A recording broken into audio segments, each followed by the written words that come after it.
what is the difference between the kind of the system and the techniques and the movements that you're teaching, and that you're a proponent of, that is different from much of the other stuff that's out there, just so that a layperson can kind of understand, if that's okay for you to explain, Keegan.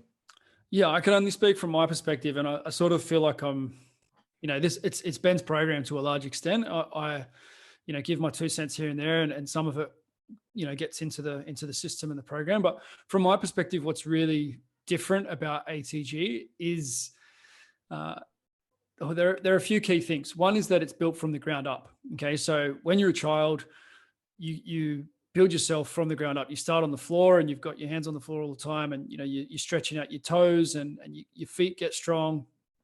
Toddlers and kids, they work on the ability to jump, and they're constantly building that strength, with relation to the floor. And then, when you're 5 or 6, you can jump off the kitchen table first thing in the morning without warming up, without any fear for your tendons and those sorts of things. And there, to my knowledge, that there was no system of strength training that was sort of trying to recreate that, or rehabilitate people to those abilities that children had with the logical kind of engineering approach.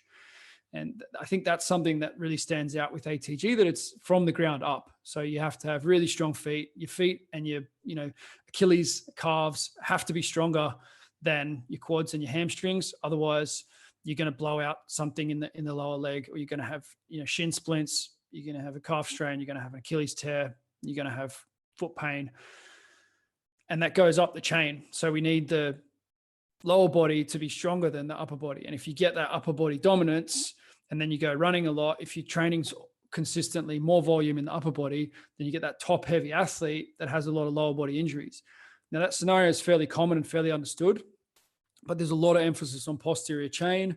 People understand maybe quad dominance and quad development and the importance of that, but no one's really put the effort and energy to say, yeah, from the ground up, and a huge amount of volume into the tibialis anterior is something that really sets the program apart. The muscle at the front of the shin and then the calves, because you're handling a lot of weight on one foot, the muscles of the feet get really well developed as well.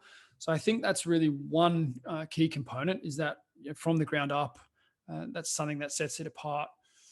If I had to go for a second, it would most likely be this concept of training, like how the sequencing of bringing life and health back into a muscle and back into a joint.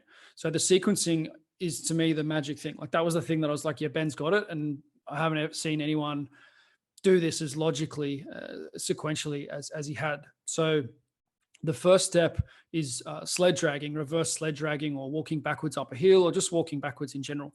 And so anyone can get started on the program, which is why part of the reason why it's been so successful is because anyone can start, and you don't need any equipment, and you don't, that stuff. There's a lot of it out on YouTube and whatnot as well. So, you don't have to sign up for his program either to walk backwards.